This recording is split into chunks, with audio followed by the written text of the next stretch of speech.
al examen de grado para obtener el grado de doctor de Andrés Cortés Dávalos. Bueno, va a ser primeramente una presentación de 40 a 45 minutos y después pasamos a la sesión de preguntas por parte del jurado. Entonces, si gusta, Andrés. Bueno, buenas tardes, soy Andrés Cortés y bueno, mi trabajo de tesis es acerca de la creación de un marco de desarrollo que permita crear aplicaciones para autoría de objetos en 3D con realidad aumentada de manera colaborativa. Este va a ser el contenido de la presentación. Son varios puntos, vamos a ir brevemente en cada uno de ellos. Entonces vamos a comenzar. La idea de este trabajo comienza, los objetos 3D en la actualidad pues son cada vez más comunes. Hay muchas aplicaciones, tanto científicas como de entretenimiento.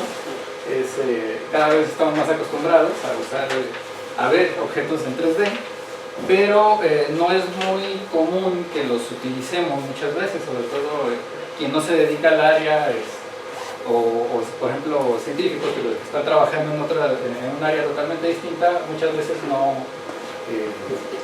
pueden crear tal vez el objeto que necesitan en ese momento. Hay varias aplicaciones específicas para diversas aplicaciones. Por ejemplo, aquí está en MATLAB, podemos hacer gráficas tridimensionales de funciones. Hay otras más específicas, por ejemplo esta aplicación de visualización médica, o incluso hay, en este caso, esta es una mina a cielo abierto y hay aplicaciones que permiten ver la representación en 3D de los terrenos de diversos tipos de suelo. Y bueno, pues hay varios motivos por los cuales luego no es fácil, muchas veces no es fácil que todo el mundo cree sus propios objetos 3D de su propia área o en su propio área de aplicación, ¿verdad? Pues muchas veces las aplicaciones son difíciles de aprender, no hay tiempo para aprender software nuevo, o es difícil, confuso, o no hay una herramienta exactamente para lo que yo necesito. Entonces tendría yo que crear mis modelos tridimensionales desde cero. En los grupos de trabajo tal vez pues es difícil encontrar a alguien que se dedique a hacer objetos 3D, y pues bueno, generalmente las aplicaciones no son para dispositivos móviles. Entonces estamos pensando en el escenario de un grupo de usuarios casuales que se reúnen en algún lugar y muchas veces tienen una idea en ese momento, de manera espontánea están platicando ideas y les gustaría esbozar alguna idea acerca de sus objetos 3D, pero no traen la computadora, pero pensamos pues que cada vez es más fácil que tengan un dispositivo móvil y sería muy cómodo que pudieran utilizar esos dispositivos móviles para hacer esos bosquejos y las lluvias de ideas acerca del tipo de modelo que necesiten. Pero bueno, la problemática que les venía empezando a comentar hace un momento es que pues, las herramientas muchas veces son difíciles de usar. Generalmente el paradigma es de interpretar vistas del objeto 3D en proyecciones sobre la pantalla del dispositivo, de la computadora. La entrada es con teclado y ratón y están pensados para un solo usuario utilizando esta herramienta. Por ejemplo, aquí tenemos un ejemplo de un objeto. ¿Cuál sería el objeto misterioso que desde arriba se ve una cruz, desde el frente se ve un círculo y desde el lado se ve que es un cuadrado? Pues bueno, para muchas personas en talleres que hemos tenido de Blender, que es esta herramienta, hay veces que es difícil interpretar las vistas. Hay dos personas que están muy acostumbradas ya, que han llevado dibujo técnico o que sí tienen una percepción tridimensional muy desarrollada, pueden darse cuenta de qué tipo de objetos se trata a través de las vistas, pero es muy común que se confundan, o inclusive uno está moviendo la cámara virtual para ver el objeto 3D desde diversas perspectivas, y es muy común que las personas principiantes pierdan la cámara, ya no saben en dónde está la cámara y pues ya no se ve nada. Entonces vamos a ver más adelante cómo pues, con la realidad aumentada eso se puede facilitar. Aquí vemos un ejemplo de cómo se hace un objeto 3D. En esta zona de aquí se muestra las teclas que uno está pulsando del teclado y del ratón. Entonces es una gran cantidad de comandos que uno le tiene que estar dando a la aplicación. Esta es la interacción común a la hora de modelar en 3D. Son con los dos botones, los tres botones del teclado, del ratón, diversas combinaciones de teclas, y además hay una cantidad de paneles pues, grande de este lado, paneles de controles, botones, sliders, aquí hay una línea de tiempo. Bueno, en fin, la herramienta es más o menos difícil de aprender, y si alguien es un usuario casual que necesita un modelo 3D para rápido, tardaría mucho tiempo en aprender un tipo de herramienta como este. Y bueno, el tercer punto es que pues, son monousuario las aplicaciones, que es lo común que hace el grupo de trabajo cuando está creando un objeto 3D, pues se turnan. Entonces está una persona trabajando en el documento, hace una parte, se la pasa al otro en la memoria o a través de la red, trabaja, se lo regresa al tercer participante, se lo pasa otra vez, entonces se están rebotando las distintas versiones del documento. Entonces nuestra intención es compartir el documento y dar la impresión pues, de que todos tienen acceso a él, inclusive pues, de manera virtual, ¿verdad? Entonces el problema que estamos planteando pues, es que en las aplicaciones actuales los esquemas son monousuario y son de interacción bidimensional, teclado y mouse, tanto para la visualización como para la entrada de datos. Entonces, hay una línea de investigación acerca de crear métodos de interacción ya más adecuados a las escenas tridimensionales. Es parte de lo que seguimos en esa línea de trabajo. Y bueno, nuestra hipótesis es que para que podamos manipular las mallas poligonales compartidas a través de, si lo hacemos con un proceso diseñado para 3D, podemos hacer la manipulación de manera más rápida y eficiente. Esa es parte de la hipótesis, ¿verdad? Entonces, echamos mano de herramientas de varias áreas. Esta es básicamente la intersección de 4 áreas, y estas serían las tecnologías que estamos utilizando de estas áreas. Se trata de un editor colaborativo, está basado en modelado de objetos 3D, es ese tipo de documento que nos interesa modelar, modelos 3D. Nos interesa que podamos visualizar lo que se está modelando con realidad aumentada, que utiliza algoritmos de visión por computadora para realizarse. Y bueno, también nos interesa que los usuarios casuales que van a tener nuestras aplicaciones, que van a estar trabajando con nuestras aplicaciones, pues sean fáciles de usar. Entonces, hablando de técnicas de experiencia de usuario, ¿verdad? Y bueno, de pasadita mencionamos aquí cómo la realidad aumentada, pues no la estamos incluyendo de momento, porque pues, se requeriría de hardware especial aparte de los dispositivos móviles. Con el dispositivo móvil sin necesidad de los lentes, bueno, podemos usar ahora el cambio que existe ahora, pero bueno, en su momento dejamos de lado la realidad virtual para otro momento y nos enfocamos únicamente en la realidad aumentada. ¿Qué se ha hecho en los últimos años en realidad aumentada? Bueno, aquí les muestro el trabajo de 2005 en el que se presentó el primer juego colaborativo de realidad aumentada.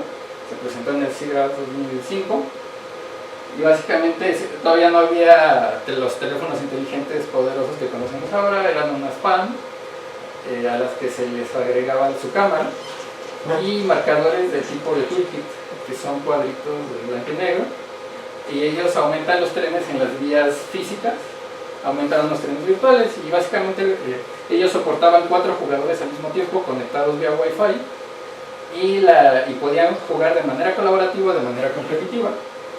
De manera competitiva se trataba de chocar el tren del oponente, y de manera colaborativa se trata de evitar las colisiones entre esos trenes. Muy bien, entonces básicamente estos son los puntos importantes: la realidad aumentada y la modalidad competitiva o colaborativa. Ya para 2008 hay un trabajo muy interesante. Este es el software Maya, muy común para modelado 3D. Esta ventanita es su interfaz normal de escritorio, una computadora de escritorio con teclado mouse, botones, todo lo que estamos acostumbrados para modelar en 3D, le hacen una 3D, aquí está, y le agregan un módulo de colaboración, un plugin a Maya, que se llama Comaya, Maya Colaborativo, y a través del internet utilizan la técnica de transformación operacional para enviar las operaciones hacia otras personas en otro lugar del mundo, a través del internet. No necesitan estar colocalizados. Y lo que está editando aquí el usuario Motina es reflejado en la interfaz del otro usuario. Igual lo que él está modificando de este lado se refleja hacia acá, ¿verdad? Entonces su esquema de consistencia, para mantener la consistencia de los datos, es transformación operacional, pero ellos solamente lograron crear reglas de transformación operacional para un subconjunto de todas las herramientas que proporciona Maya, las más básicas. Y luego el proyecto se abandonó, no terminaron de hacer todo Maya colaborativo, porque bueno, es una tarea difícil, queda abierto también para trabajo futuro, poder hacer más reglas para más operaciones de modelado en una gráfica 3D. Ya para 2012 esta es una aplicación móvil que se ejecuta en iPad y en Android, y es una especie de creador de terrenos. La persona dibuja las curvas de nivel de su terreno, escanea con la aplicación que se llama Landscape AR, escanea y genera el mapa de la versión digital y lo muestra en realidad aumentada sobre el marcador. Y luego pues el usuario puede sacarle una instantánea y compartirla en redes sociales, pero no edita para crear un nuevo objeto no se puede editar el ya existente, se tiene que dibujar uno nuevo, y los usuarios con los que compartes su creación pues no lo van a poder editar tampoco. Otra aplicación muy interesante se llama Second Surface, y aquí esta es más reciente y es del MIT, media del grupo de interacción tangible, y ellos, la idea es que publican contenidos en el canvas espacial, que le llaman, o sea, utilizan objetos del entorno como ese árbol, como marcadores de realidad aumentada, y sobre ellos plasman dibujos, texto y fotografía. Sus creaciones las suben a un servidor y otra persona la puede ver en el momento en que se postea, lo puede descargar los otros usuarios en sus respectivos iPads. Esa es la credencial. Una vez posteado, es un poco como Facebook, no se puede modificar lo que postea un usuario por el otro. Aunque ellos argumentan que pueden hacer creaciones colaborativas, se trata básicamente de dos dibujos distintos colocados en las mismas coordenadas. Entonces ellos hacen una composición de manera colaborativa, pero los archivos pues vienen separados en el servidor en realidad.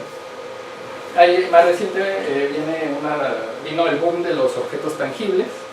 Ellos crean aquí un radio, ármelo usted mismo de papel, que en el interior tiene unos potenciómetros electrónicos, y con realidad aumentada se le da la funcionalidad de un radio, y cuando uno mueve los potenciómetros se puede cambiar la estación o el volumen, y además cuando se visualiza, bueno, esto va hacia una bocina, reproduce la música, estos son marcadores de realidad aumentada, y cuando se visualiza a través del iPad, en este caso usan iPad, se le puede aumentar la lista de reproducción. Aquí está en un color muy clarito, pero bueno, sale en realidad aumentada la lista de reproducción y uno le da clic en el iPad para reproducir la canción que uno quiera. Y la innovación de este trabajo, llamado Smarter Objects, que es una iteración de los Smart Objects, objetos inteligentes, es que pueden programar la interacción entre distintos Smart Objects, objetos inteligentes. Aquí, trazando una línea, canaliza la salida del radio hacia una bocinita también tangible de papel, y adentro trae una bocina. Entonces él conecta la salida de manera visual, como un editor visual, y lo puede conectar a otro tipo de objetos inteligentes. Más adelante ellos pues ya entran en el ámbito de la realidad virtual, ¿verdad? Ellos usan el visor Oculus, y aquí la idea es que un usuario está local con un aparato, una máquina, y el experto remoto le va a enseñar a operarlo. El experto remoto tiene aquí un sensor, en este caso es el Xtion, que es como un Kinect, montado a su visor de realidad virtual, que captura las manos del experto y le manda los gestos que está haciendo al usuario local. Entonces el usuario local, con sus camaritas que le agregaron aquí, ve la maquinaria real y las manos aumentadas del experto, y el experto le dice más o menos qué hacer con las manos. Y esta es la vista que él está teniendo en estéreo. Ve las manos en 3 dimensiones y entonces puede ver a qué altura está poniendo sus manos el experto. Mezclando este trabajo de Xiaomi con los objetos inteligentes, ellos crean este radio tangible también, de objetos inteligentes. Y entonces aquí hay un usuario local viéndolo ya con su visor de Oculus, y el experto remoto que está en otro lugar a través del internet con este es el Leap Motion, esto está conectado a una PC, captura sus manos, hace gestos, el usuario local visualiza la mano del experto que está remoto, ve los gestos que está haciendo, pero además el usuario remoto, si hace el gesto de girar la perilla, envía la señal al radio inteligente y con unos servos gira físicamente la perilla del radio que está local aquí. Entonces, a control remoto, el usuario gira la perilla con un gesto intuitivo, como que está él ahí, y se gira y se mueve físicamente la perilla y se cambia el volumen a la estación. Y además, pues aquí le aumentan información visual, vista a través del Oculus, se ve la onda de la canción que está sonando. Es un ejemplo de información adicional, aparte de lo que ya está sonando en la bocina física. Y bueno, aquí tenemos una tabla comparativa de las características que nos interesa tener en nuestras aplicaciones, que se crean con nuestro marco de desarrollo. Nos interesa pues ver si es móvil, si se trata de un editor en realidad, o solamente se crean el contenido y ya no se puede modificar, si permite que sea utilizado por varios usuarios a la vez, si es colaborativo, es decir, es posible compartirlo a varios usuarios, como en el caso del tren. En el tren tenemos 4 usuarios jugando, es multiusuario, pero no están colaborando en el sentido de sistemas colaborativos, no están editando el contenido. Es decir, un juego es multiusuario, pero no es un sistema colaborativo. Y si usa realidad aumentada y si requiere adicional al dispositivo móvil algún tipo de hardware, como puede ser el HMD, el dispositivo montado sobre la cabeza. Entonces la propuesta es crear este marco de desarrollo que nos permita construir aplicaciones de modelado de objetos 3D o para bosquejar objetos 3D que sean compartidos en un entorno cara a cara. Ese es en el que nos estamos limitando, ¿verdad? En este momento son editores en los que tenemos que estar todos presentes en el mismo lugar y conectados a la red Wi-Fi, y entonces combinamos las líneas de investigación de editores colaborativos con modelado 3D y con técnicas de realidad aumentada, y así le llamamos nosotros Shared Augmented Reality Editing, ¿verdad? Este es el esquema de capas del marco de desarrollo. Hasta abajo tenemos los dispositivos móviles, en Android, iOS, y también es posible generar las aplicaciones para un visor web, ¿verdad? En la navegador, en una PC. Esto gris es básicamente el marco de desarrollo que va por encima.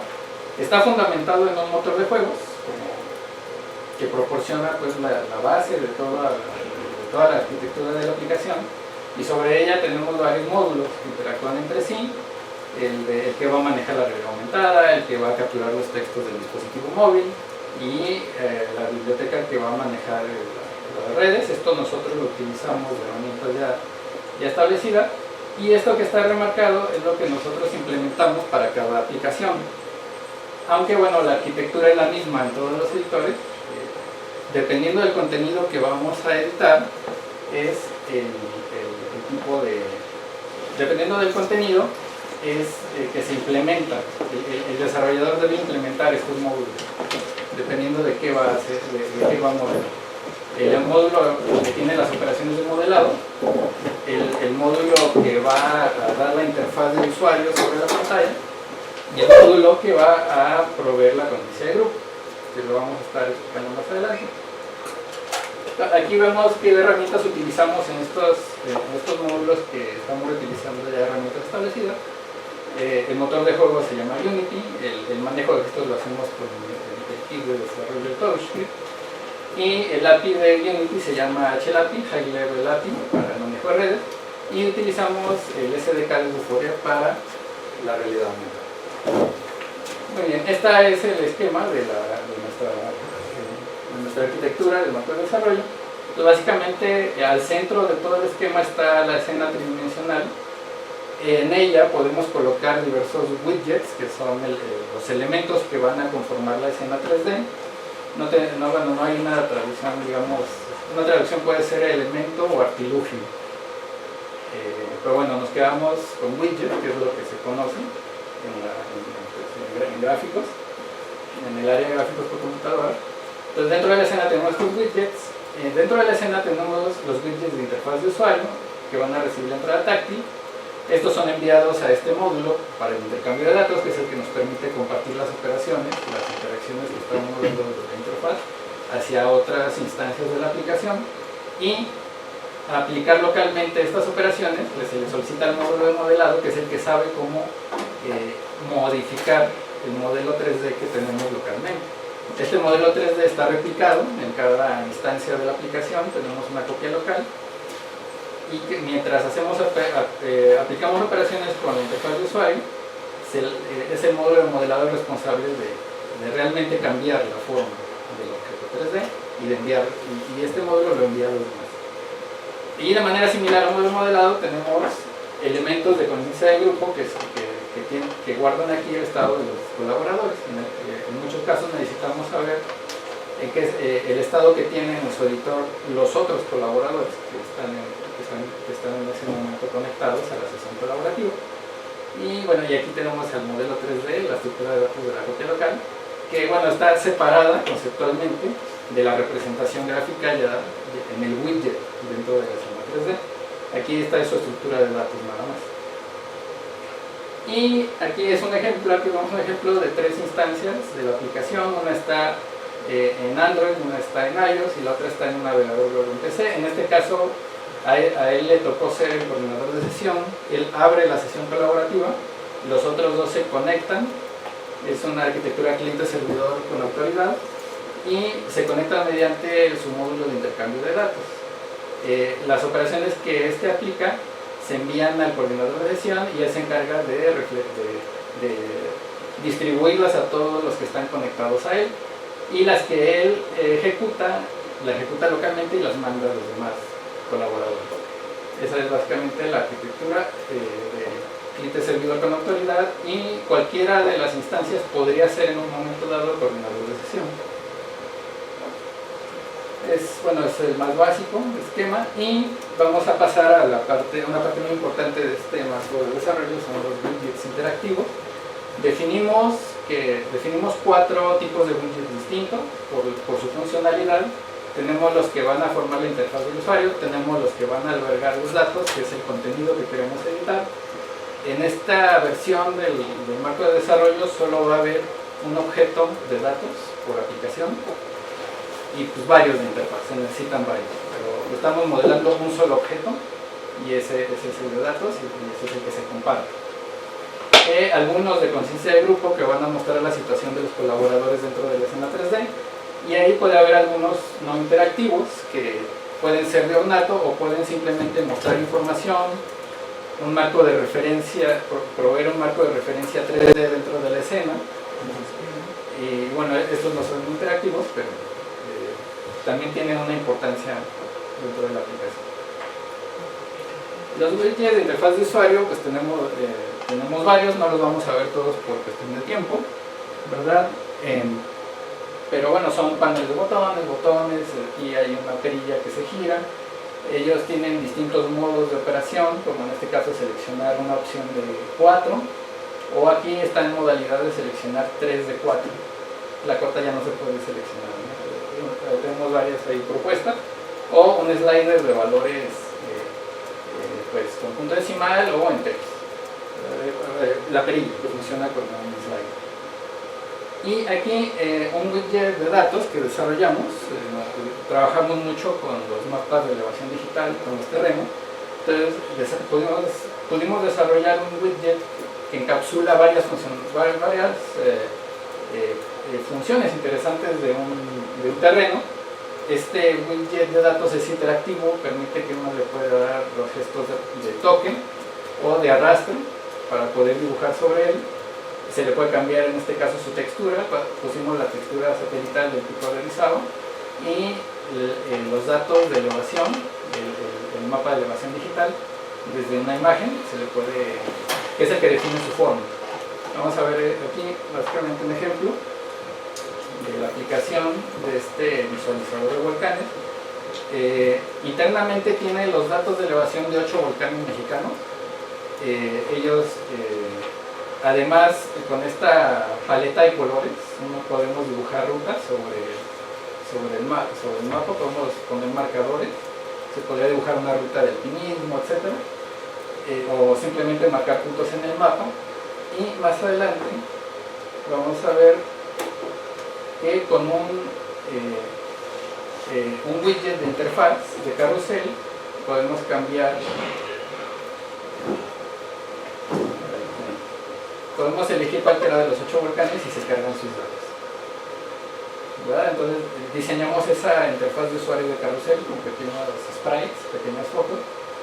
Uno puede desplazarlo y elegir la foto del volcán que quiere que se cargue en el mismo widget en tiempo de ejecución. Bien, este es un ejemplo del widget de datos y vamos a pasar al primer prototipo.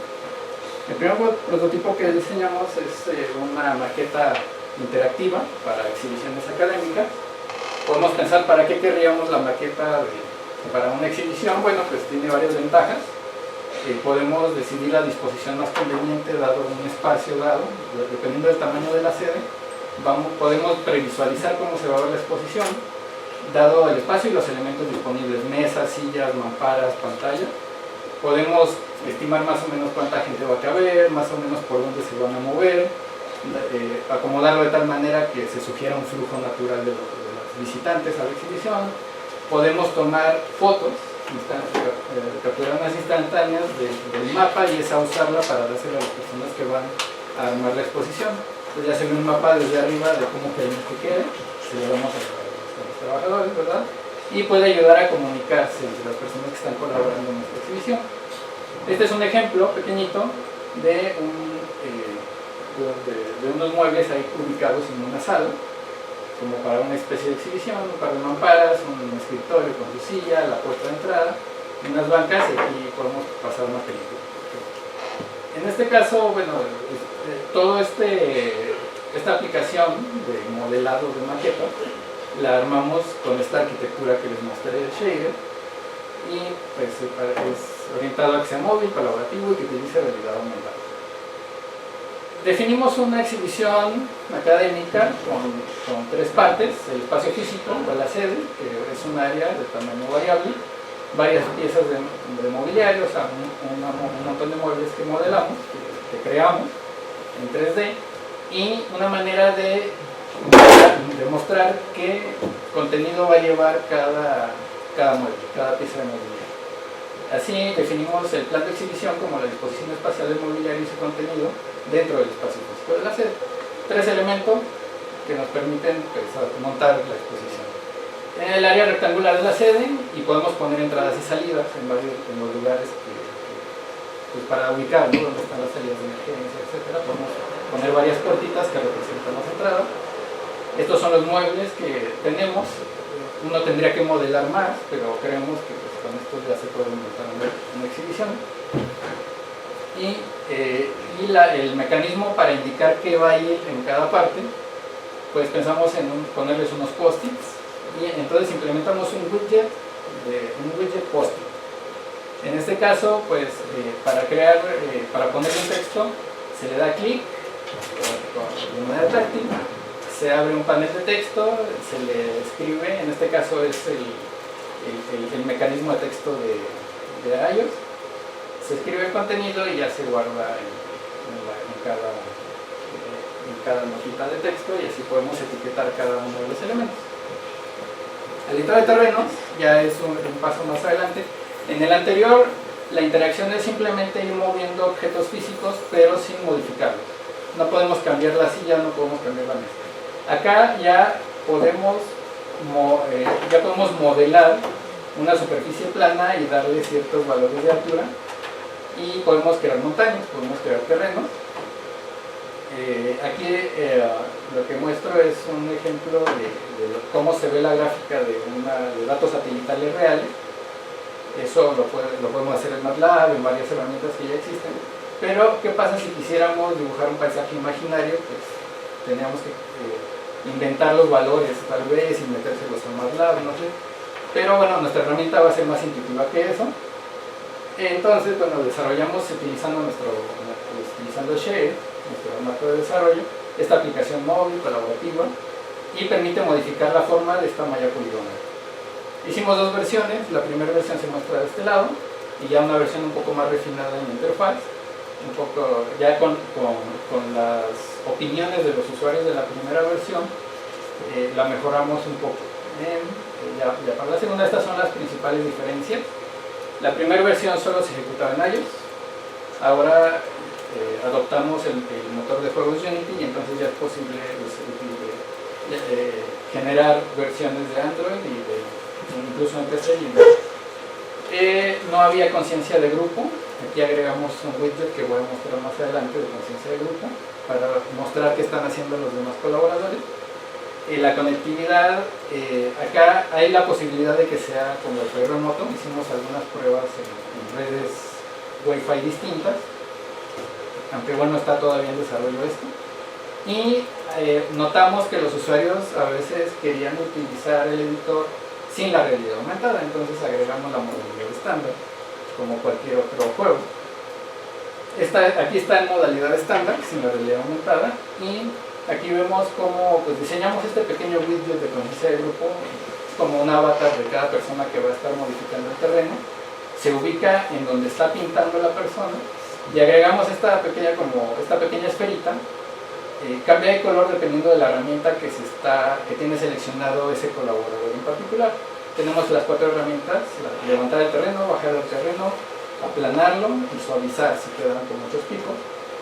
Y podemos saber cada quien en dónde está dibujando y con el color qué herramienta tiene seleccionada en ese momento.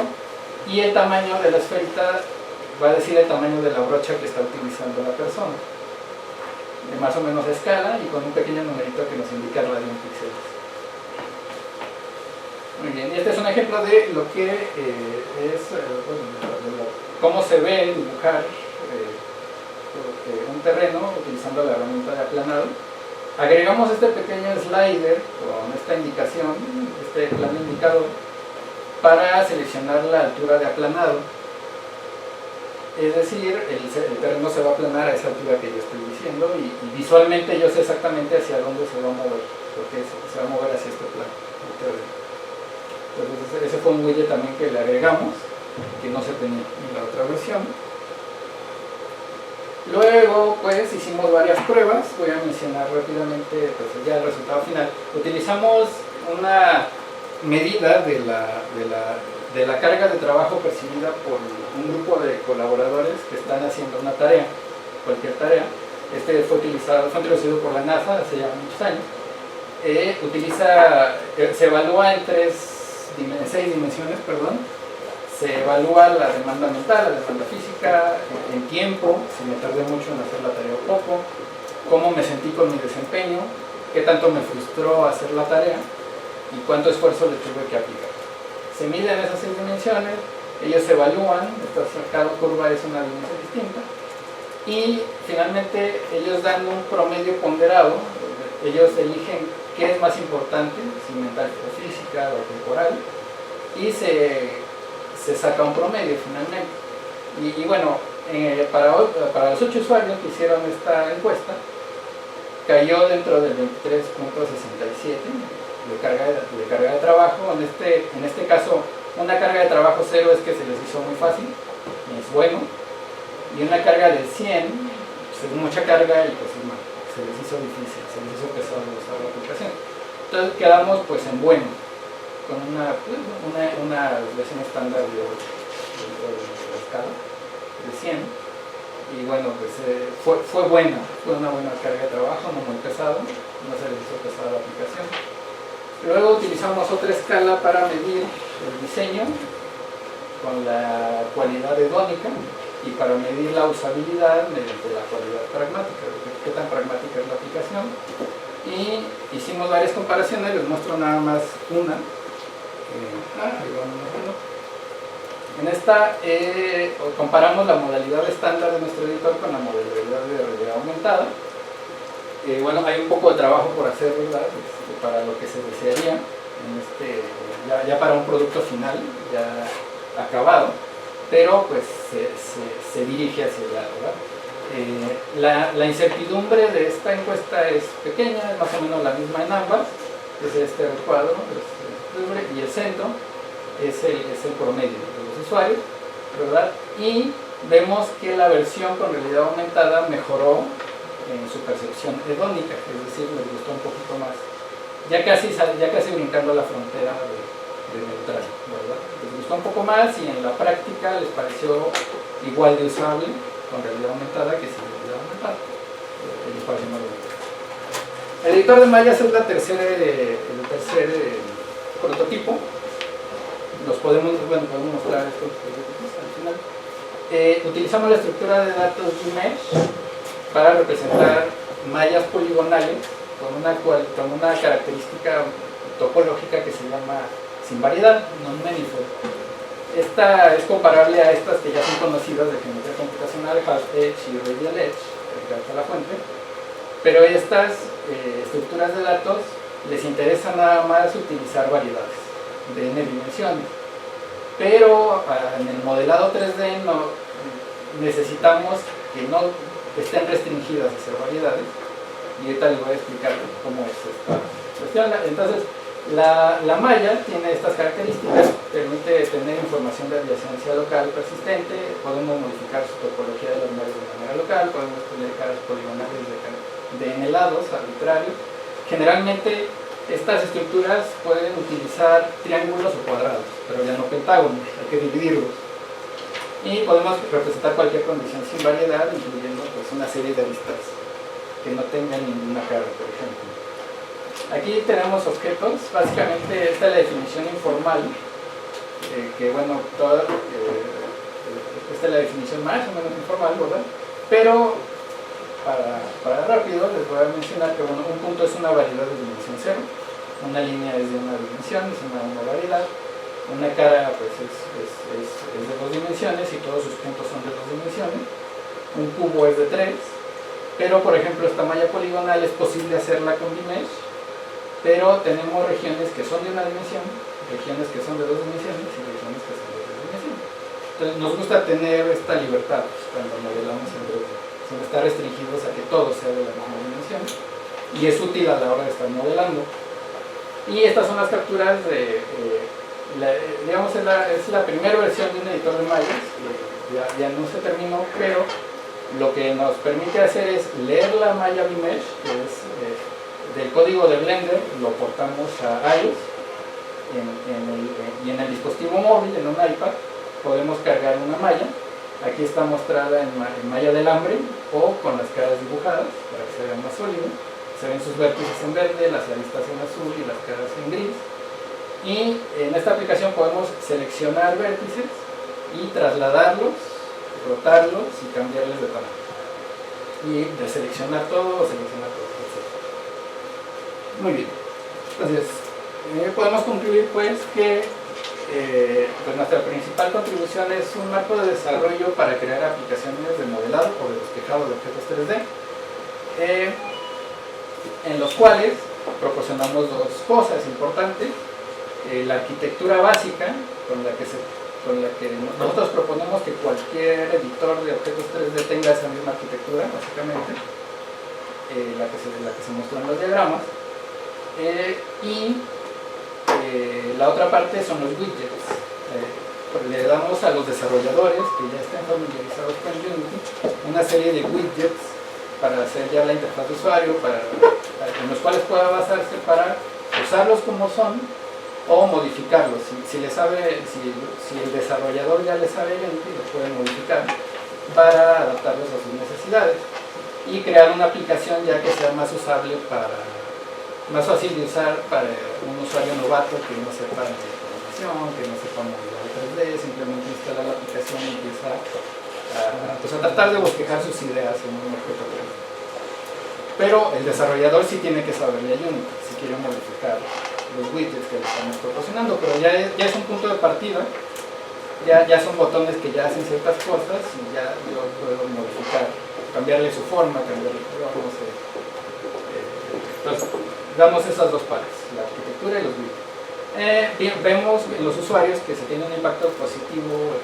Generalmente ellos a los 5 o 10 minutos de usar la aplicación ya están familiarizados con ella. Al visualizarla en 3D, en realidad aumentada, son puros gestos, son únicamente gestos touch, de los cuales también ya están familiarizados, y se incrementa su interés, les gusta, se les hace interesante la aplicación.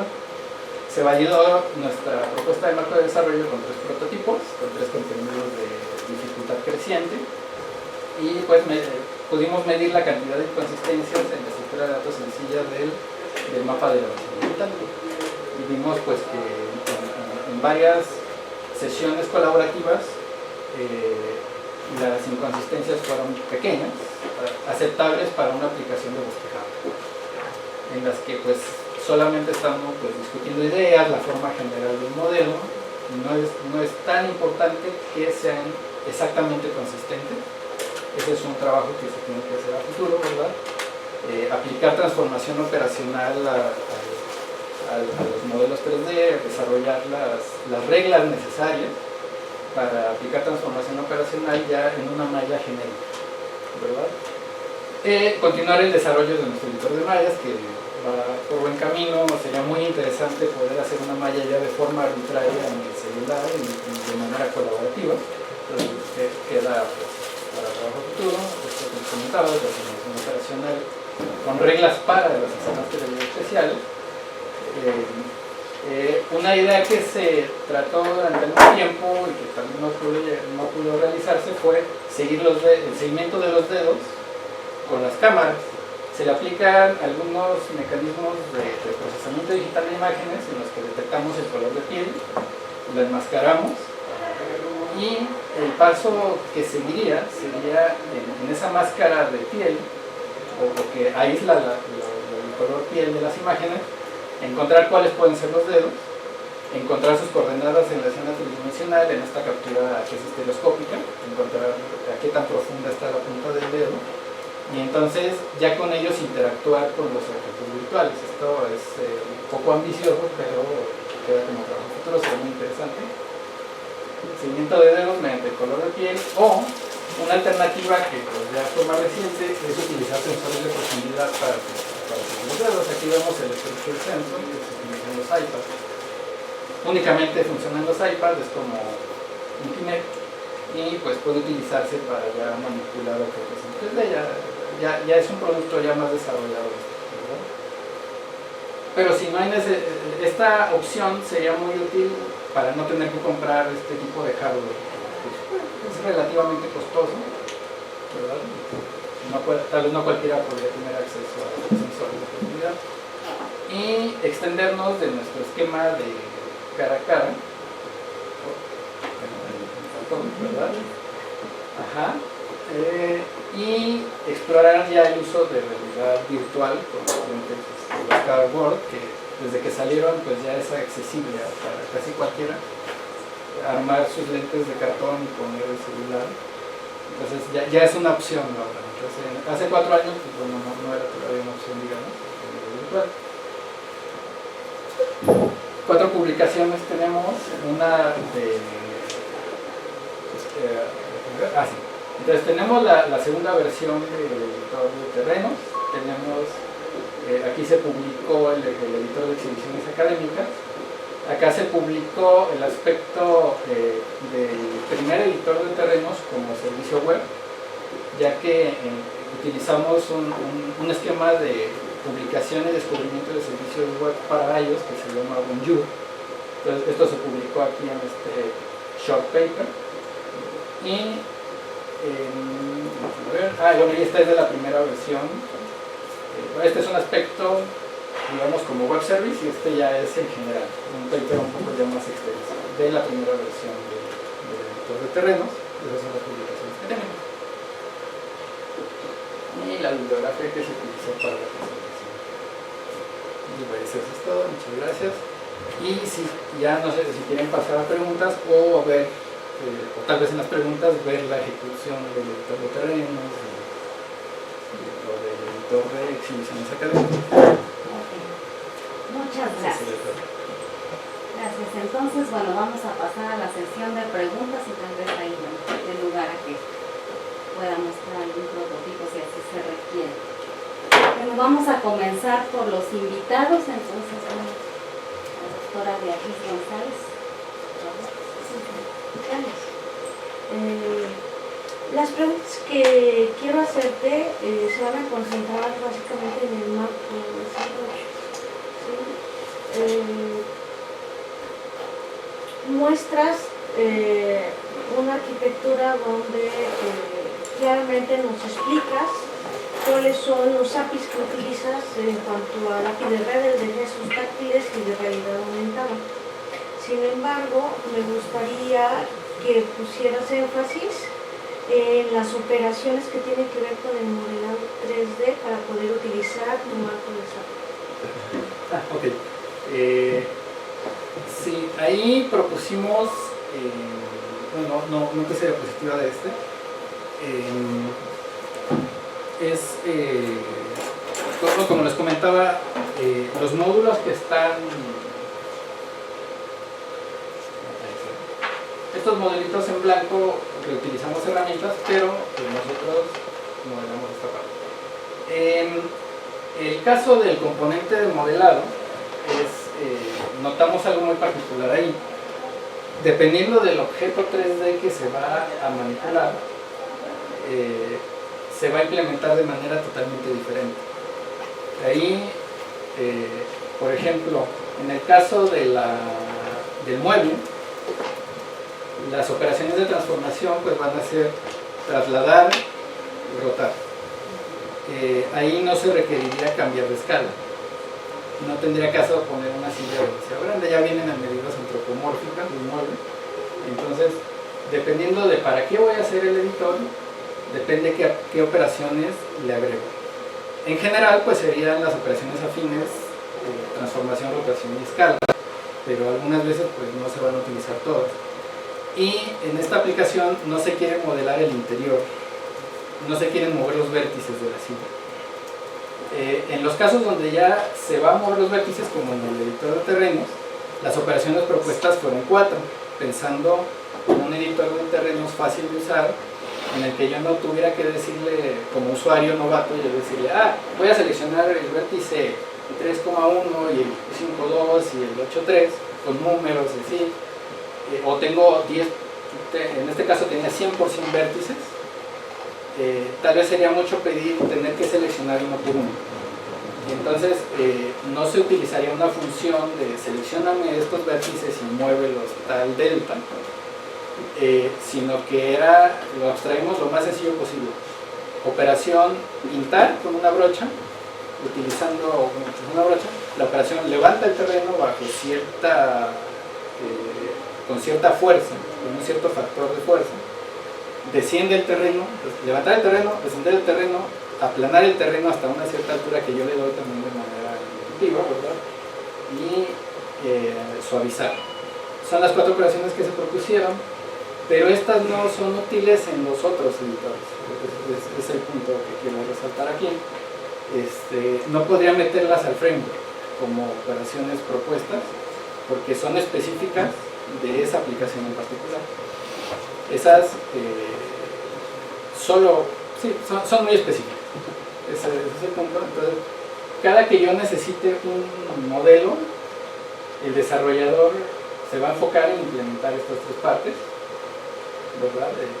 Dimos en los prototipos un punto de partida para objetos sólidos, para objetos donde son funciones de XY, como son superficies que son funciones de XY, y objetos donde ya puedo seleccionar ciertos vértices, es ya el tercer prototipo, ya puedo seleccionar ciertos vértices y aplicarle, ahora sí, transformación, rotación, escala.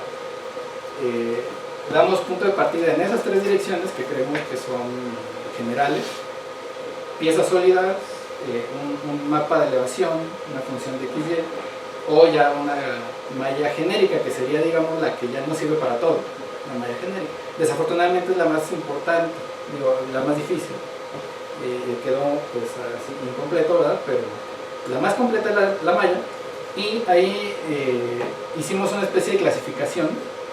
La voy a comentar, tal vez me faltan algunos puntos, pero básicamente hicimos una clasificación de operaciones de creación, operaciones de reset, las operaciones que cambian la topología, que sería quitar y agregar nuevos elementos, que son vértices, caras y aristas, y operaciones que no cambian la topología, que sería traslación, rotación y escala, pero sin eliminar elementos. Entonces, básicamente esa sería la clasificación que proponemos, pero no se puede hacer más específico en el contexto de un marco de desarrollo, porque ya estaríamos limitando la aplicabilidad. Entonces, depende del editor, proponemos las operaciones de este modo. No sé si... Sí. Y continuando sobre el marco de desarrollo, ¿qué elementos de conciencia de grupo integraste? Muy bien. Ahí también hay una especie de clasificación. Tenemos los que son avatares que podrían decir en qué lugar está ubicado el usuario en la escena 3D, su posición, orientación, de otra manera. Pero encontramos pues que en un editor no es necesario saber eso. Nos interesa saber qué está haciendo dentro del modelo. Entonces, el avatar que mostramos en el editor de terrenos, que es específico nuevamente del editor de terrenos, solo muestra en dónde está dibujando y el estado de su brocha, qué operación está aplicando y de qué tamaño es su brocha. Nuevamente, el avatar, el widget de conciencia de grupo, depende enormemente de qué queremos informar, qué es importante informarle de los colaboradores al usuario local. Entonces también depende del tipo de objeto, el tipo de operación que se está aplicando, no puede estar definido a priori. Entonces el avatar también se diseña junto con el módulo de modelado para mostrar lo que queremos, lo que es útil. Entonces no podemos restringir al desarrollador también ahí, se tiene que implementar. El de conciencia de grupo.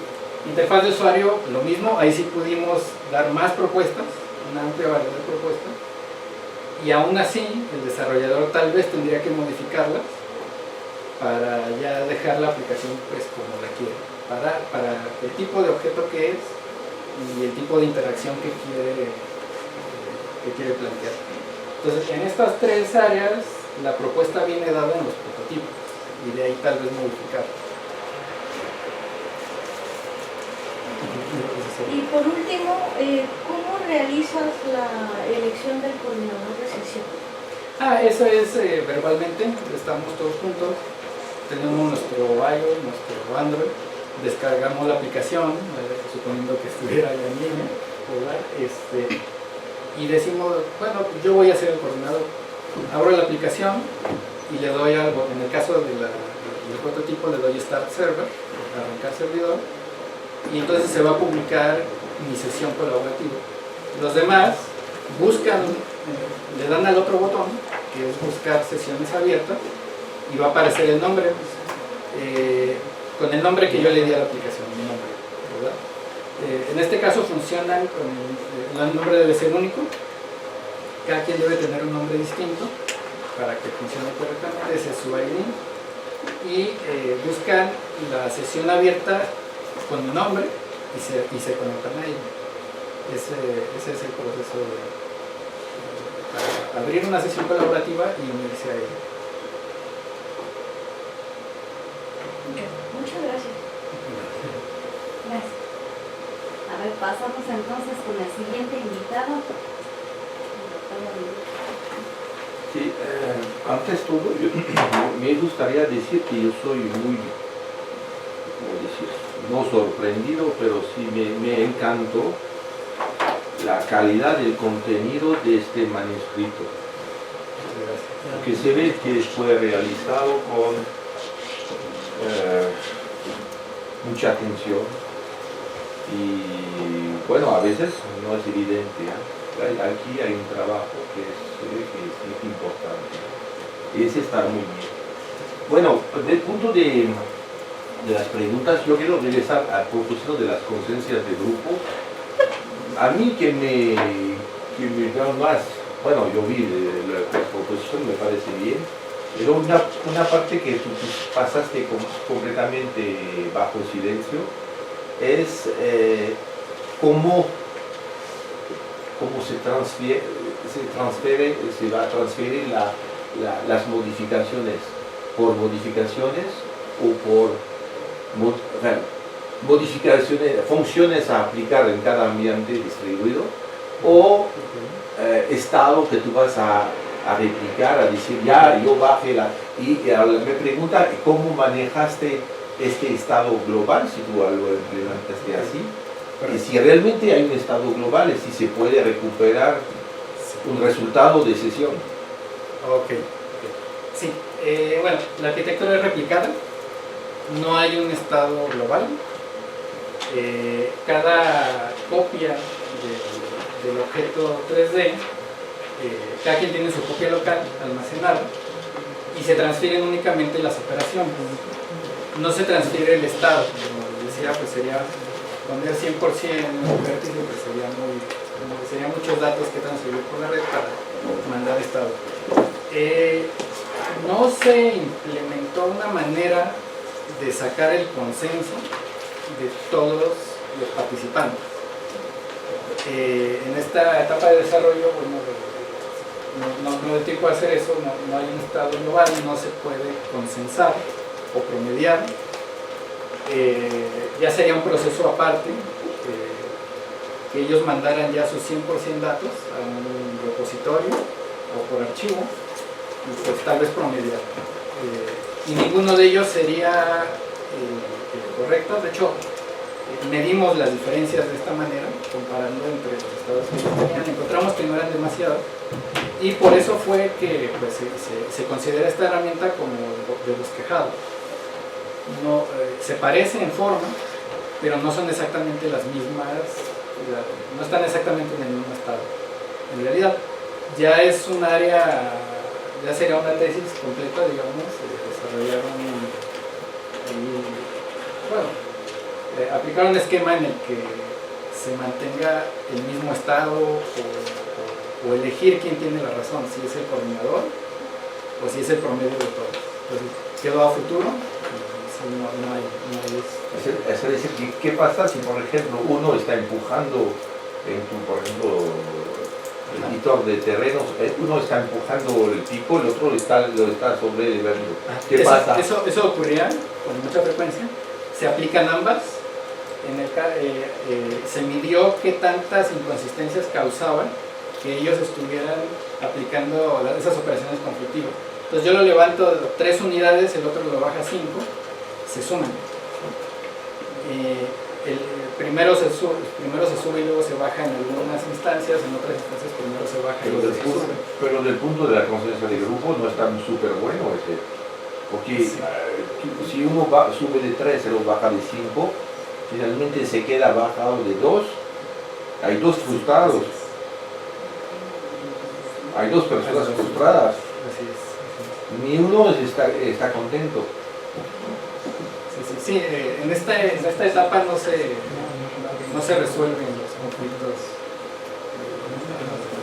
Las intenciones del usuario, La ¿no? intención del usuario. Es igual si tú pones en tu editor de exhibición, si uno pone una silla o cambia la textura de la silla y el otro quita la silla, queda.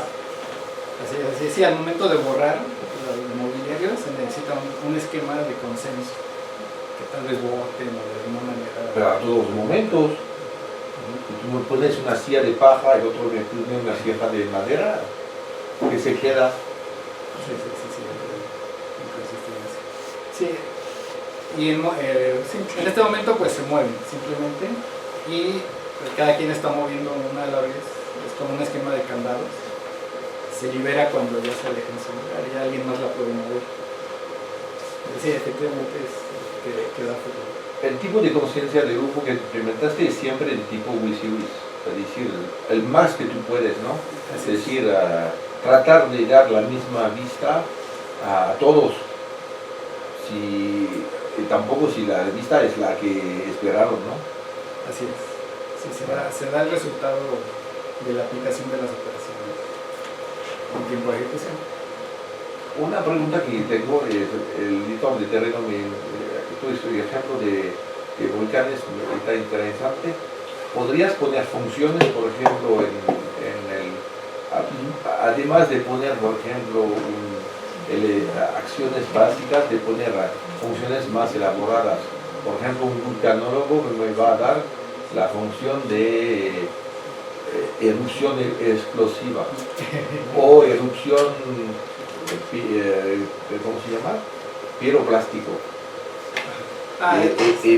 Poder hacer una demostración a un grupo, por ejemplo, un grupo de vulcanólogos o de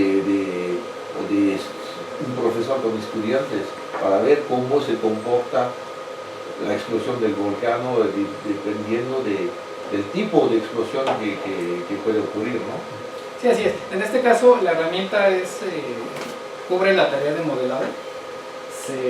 Es como modelar el volcán en plastilina y eso es lo que le entrega. Este es el escenario sobre el que se va a llevar ya después una simulación. Se podría exportar el objeto 3D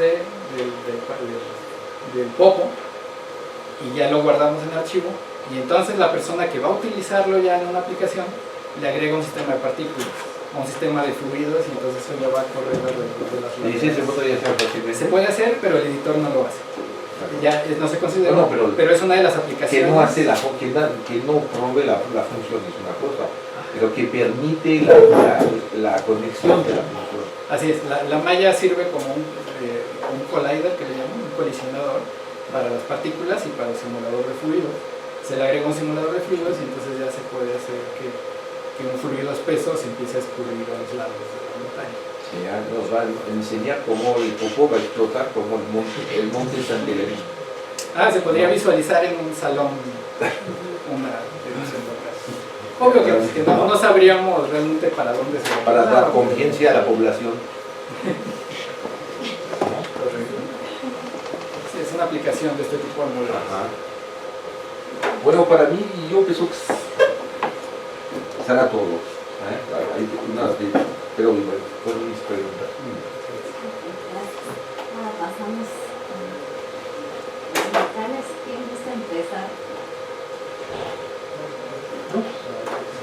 ¿Puedes ir a tu lámina donde estás pasando eso de secos a tres, por favor? Vamos a nosotros ¿El video o las fotografías?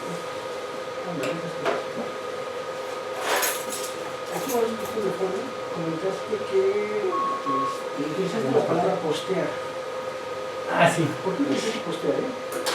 ¿Por el protocolo REST? Ahorita que estaba yo hablando. Exactamente. Sí, fue descuido de mi parte. Qué bueno que no tenías culpa, ¿verdad? Exactamente. No se hubiera sonado feo, ¿verdad? Publicar en línea. Pero hay que tener un poquito de cuidado, ¿no? Correcto, sí, fue un descuido mío. Porque ese de post, Postear, sí, getear, sí. no tenemos tiempo, porque si no, pondríamos la no, un rato. Ya venía más. Bien, pasando ya ahora sí al tema final, al final de cuentas tú tienes un video, ¿no? ¿Qué características tiene tu video? Vamos a poner ahí la lámina.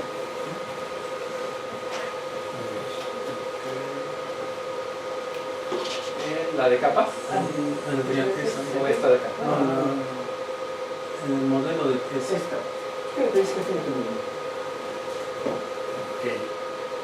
Bueno, creemos que es un marco de desarrollo en el sentido de uno de los autores que consultamos, de que el marco de desarrollo está diseñado para un cierto tipo de aplicación ya establecido. Pero... Una cosa es un middleware y otra cosa es un marco de desarrollo. Ajá. ¿Me puedes dar cuál es la diferencia con el middleware y el marco de desarrollo? Okay. Entonces, bueno, como comentaba, un marco de desarrollo ya viene establecido el tipo de aplicaciones que se va a crear con él. En este caso son editores que utilizan ya cierta arquitectura y ciertas características, como es usar realidad aumentada, distribuir a través de la red, y queremos que sea de modelado 3D, ¿verdad? Esta se diferencia de otras herramientas, como un kit de desarrollo, por ejemplo, en que el kit de desarrollo provee funcionalidades de un cierto tipo, pero sin limitar el tipo de aplicación que se va a construir con ellos. Entonces, yo puedo utilizar el kit de realidad aumentada de Buforio no solo para editores, sino para un juego, para lo que sea, porque está pensado para no limitar al desarrollador por las decisiones de diseño que tiene que hacer. Pero aquí tomamos muchas decisiones de diseño, por eso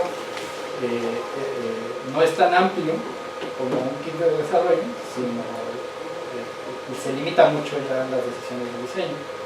Y en middleware, en este caso sería como el componente de manejo de redes, el HLATI. ¿Por qué? Porque proporciona una funcionalidad específica y da la transparencia a las distintas plataformas. En este caso, el mismo componente de redes, que se tiene aquí, al usuario, al desarrollador, ya no se tiene que preocupar de la arquitectura.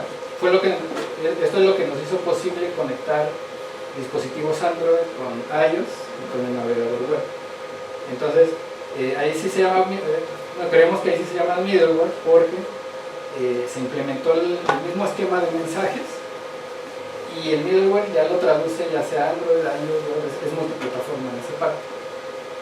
Y desde ese punto de vista se puede pensar que todo el marco de desarrollo, incluyendo el motor de juegos, incluyendo toda esa capa que ven ustedes ahí, trae ciertos módulos que son middleware, que permite hacer la entrega de la aplicación a distintas plataformas. Bueno, pues podría pensarse que para sí. tu marco de desarrollo tuviste que agregar un middleware, ¿no? O sea, no necesariamente el middleware. Tuviste que No es un middleware. Incluye un middleware, ¿no? Incluye o sea, aparte un conjunto de bibliotecas, un conjunto de bibliotecas. Está bien. Ok. Sin embargo, ahorita tú estás metiendo de todo lo que nos mostraste, digo, hay ejemplos muy bonitos, muy impresionantes. Sin embargo, para quitar un poquito las lucecitas y los espejitos en la parte superior y en la parte baja, casi no como el profesor Niño, que pasaste por alto en la parte de middleware, ¿no? El elemento colaborativo. ¿Qué elementos de tu middleware? O cómo trabaja la parte de los elementos colaborativos, por un lado. Dos, ¿cuáles son los tipos de errores que pueden haber dado el contexto de groupware y cómo los están manejando? Okay. Sí. En esta arquitectura que estamos proponiendo, que sería la que está en este diagrama, ahí ya es donde ya están colaborando, digamos. El esquema de colaboración que se está manejando es sin control de consistencia, es básicamente intercambiar las operaciones. Entonces, como les comentaba, el objeto compartido está replicado en las distintas instancias de la aplicación, se envían las operaciones a los demás colaboradores, los colaboradores reciben las operaciones y modifican localmente su estructura de datos. En este esquema, que es la primera aproximación, es el esquema más sencillo, no hay un esquema de consistencia de datos como el de transformación operacional que se tendría que agregar en el futuro, no se transforman las operaciones, no hay un esquema, pero vimos que para ciertas aplicaciones no es necesario aplicar este esquema de consistencia. En aplicaciones en las que se trata de hacer una lluvia de ideas, bosquejar un concepto, en las que los mismos usuarios van a cambiar de roles fácilmente, ellos mismos, en muchas aplicaciones colaborativas, los mismos usuarios se regulan a sí mismos, empiezan a, ¿cómo decir? Se regulan, ellos se separan las tareas a su gusto. Entonces creemos, en esta etapa creemos que los mismos usuarios pueden utilizar la aplicación sin necesidad de estos esquemas que los limiten. Pero tenemos ahí un problema, ¿no? Lo comentamos en tu predoctoral, ¿no? ¿Cómo hace la operación 1? En este caso. Y es de las operaciones fundamentales dentro de un editor. Un editor sin uno es un editor fracaso. Ajá. Entonces, ¿cómo haríamos la operación 1 en este caso? Sí, en este caso también nos enfocamos mucho en el desarrollo de los modelos, de la interfaz de usuario, etc. No se tiene implementado el undo, la operación de deshacer. A ver, ¿me ves aquí tu marco? ¿En qué partes lo tendrías que colocar o cómo lo tendrías que colocar dentro de tu esquema por capas? Ajá. Ahí. Sí, en este punto sería las operaciones del modelo vienen en este componente. Es el que sabe, tiene la estructura de datos del objeto 3D y es el que sabe cómo manipularlo. Y desde fuera, a través del API, le llegan las operaciones, las peticiones de operación. Se le llega un mensaje en el que le dice, aplícame esta operación, haz esto. Entonces, él es el que sabe manipular el modelo y es el que tendría que llevar un log o un registro de las operaciones que se han efectuado, y ya con ayuda de ese log se podría... Tiene que ser parte del middleware, toda esta parte, ¿no? Bueno, y es que esta parte realmente no se comunica directamente, por ejemplo, Pero tendría, ¿no? con la de comunicación. Sí, habría que desarrollar un esquema de consenso de los historiales de las diversas copias.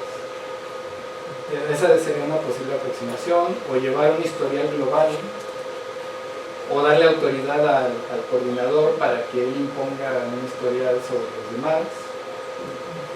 Hay una gran cantidad de opciones que habría que explorar, dependiendo también de la aplicación, tal vez. ¿Qué pasa si se demora el coordinador?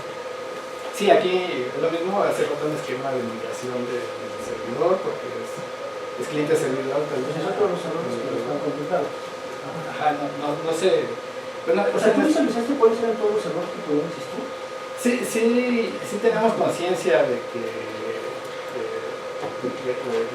pueden ocurrir estas situaciones, pero pues nos enfocamos en la funcionalidad, digamos, básica, para después ir construyendo sobre ella programas activos. Ya. Agregarle módulo y que quedara modular para que las nuevas características se pudieran agregar en los módulos. En el momento que Marco desarrolló eso, me parece bien, yo quiero ser un editor, empezar a trabajar con él. Eso quiere decir que tú implementaste un API. Ajá. ¿Cómo está definido tu API? ¿Cuáles son los grupos de funciones de tu API? Sí. Entonces, como les comentaba, notamos que depende mucho del tipo de contenido. Hay varias funciones expuestas, como en el caso del widget de acá. Creamos unas funciones para cada reacción que queremos que tenga el widget. Tap, drag, queremos cambiarle la textura, queremos cambiarle... Ese es un grupo de API. ¿Qué otro grupo puedes visualizar? Regresa a tu esquema de capas de modelo. Entonces, para cada tipo de widget va a tener un comportamiento diferente que se tiene que diseñar. Y para decirle qué hacer, ya cada uno va a tener distintas funciones expuestas. Está bien, bueno, están los widgets donde quiero estar. Vale. La otra parte que me interesa es si yo puedo manejar, por ejemplo, un API para manejar diferentes roles de usuarios, por ejemplo, ¿no? Que haya un coordinador, que haya uno que solo visualice, otro que solamente que pueda editar, otro, o sea, ¿tienes contemplado, por ejemplo, los manejos de usuarios, exactamente, o de roles, un API definido para esto? O sea, si es un marco de desarrollo para esto, o sea, debería haber un conjunto de funciones para manejar los roles de los usuarios, otro conjunto de funciones para decir, bueno, estas son las operaciones básicas. Acuérdate que un API tiene que ser extensible. ¿Sí? Entonces, bien comentas que para cada editor en específico hay operaciones que son para esto, para esto, para esto. Efectivamente, eso le da la característica, ¿no?, de que se puede extender. Pero ¿cuáles serían las operaciones del API de tu modelado básico? ¿Dónde están las APIs para el manejo del grupo, pues, de los usuarios? Okay. ¿Dónde viene esa definición? ¿Dónde viene la definición, por ejemplo? En la parte baja, ahorita tú me estás haciendo abierto, y qué bueno, ¿no?, que está para Android, para web y demás, ¿no? Pero por ahí de repente aparecerá, Windows, ¿no?, por ejemplo, ¿no? No sé si ya desaparezco o no, por ejemplo, o alguna otra nueva versión de Android, ¿no? Ves que también ya Nokia ya quiere sacar nuevamente revivir sus teléfonos celulares y demás, ¿no? Eso implicaría que en tu capa, en tu líder, bueno, debes tener una cosa hacia abajo, ¿no?, que se encarga de manejar la parte de los dispositivos. ¿Cómo está definido precisamente esa capa de interacción entre la parte de los dispositivos con la parte de Share? Okay. Bueno, pues en la parte del modelado hay una función que sí sería generada para todos los editores, se llama aplicar operación, y aplicar operación usando estado. Entonces ese lo usamos en el editor, es una, digamos, y aplica operación con el estado de este usuario. Fuera de esta no encontramos, la operación ya depende de lo demás, pero esa fue la que fuimos hasta ¿Uno no se llama esas operaciones? ¿Vale? Uno no se llama esas operaciones. Y son dos, que, bueno, igual como no se ha implementado, estaría definido ahí. Una cosa es que no se haya implementado y otra cosa es que no se haya considerado. Ajá. No digo, yo no sé si esa es o no, a lo mejor yo tengo sabemos, mucha afición por el mundo, pero a lo mejor pues, realmente no. Sabemos que se tiene que hacer. Ajá.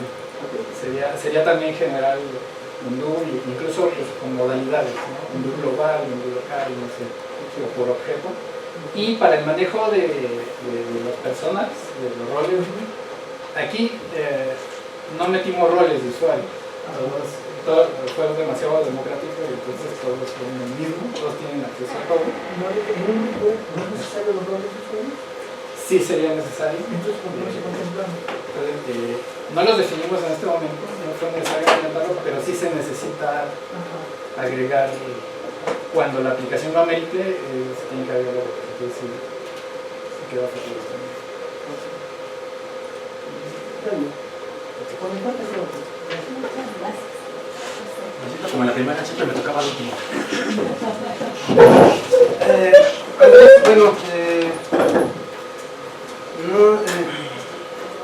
Coincido con lo de Dominique, que el documento está bien escrito, pero es algo que se exige en un nivel de doctorado, inclusive en nivel de maestría. Entonces, mi felicitación no va por ahí, te felicito por haber llegado a esta etapa. Desafortunadamente tu tesis no me gustó, debo decirlo públicamente. ¿Sí? Creo que lo hicieron todo al revés. ¿Sí? Partimos de tener las aplicaciones y ahí crear el grupo del editor. La respuesta que le hizo Dominique cuando le hizo la pregunta, le dijiste: no se puede consensuar entre los usuarios. ¿Sí? Entonces, es una pregunta que es una respuesta que es bastante negativa para tu tesis. ¿Sí? ¿Y por qué? Vámonos al título de la tesis. Marco de desarrollo para la edición colaborativa de objetos 3D mediante realidad aumentada. ¿Sí? Entonces, hablemos de desarrollo de objetos 3D colaboracionalmente. ¿Sí? ¿Tienes por ahí tu planteamiento de problema, por favor?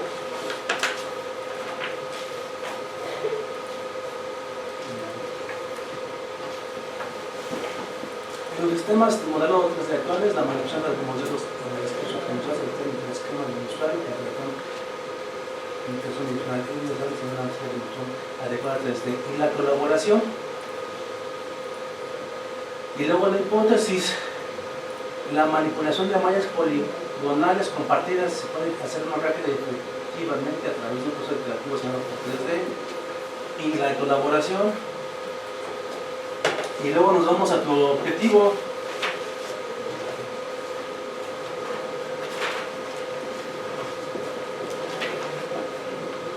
Nos vamos al principal, ¿sí? ¿No lo pusiste, verdad? Era importante ponerlo.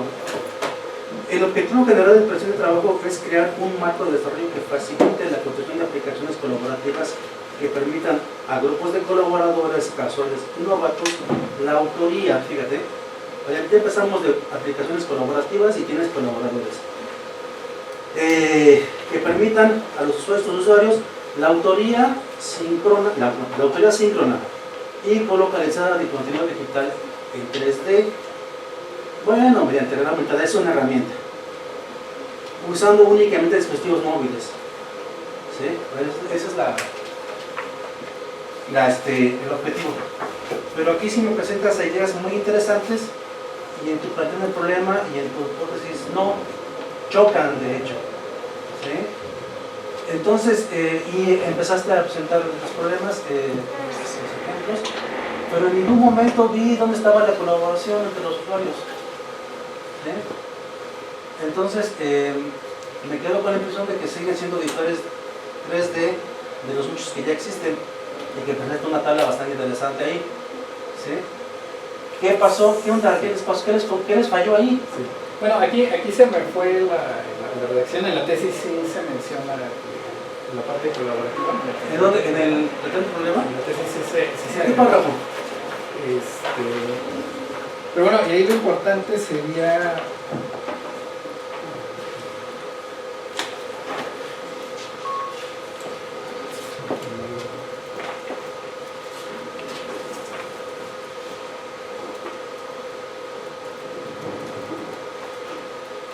Es 1.3. Sí, pero está una página y media de texto. Sí, el primer párrafo. Pero bueno, es aquí, me faltó. Tal vez. Pero bueno, en la tesis aparece ya la parte de los usuarios. Que sean flexibles a flujo de trabajo. Bueno, dice, en los sistemas de modelo 3D actuales, la manipulación de modelo en el espacio tridimensional se efectúa mediante esquemas de interacción bidimensional en el contexto de un usuario. Por lo tanto, es necesario diseñar esquemas de interacción tridimensional más adecuados y que sean extensibles a un flujo de trabajo colaborativo. ¿Sí? Falta actualizar ahí esa parte. Y bueno, aquí lo importante es que ya en la ejecución de la aplicación se ve cómo todos están manipulando el modelo y actualizándolo. ¿No tienes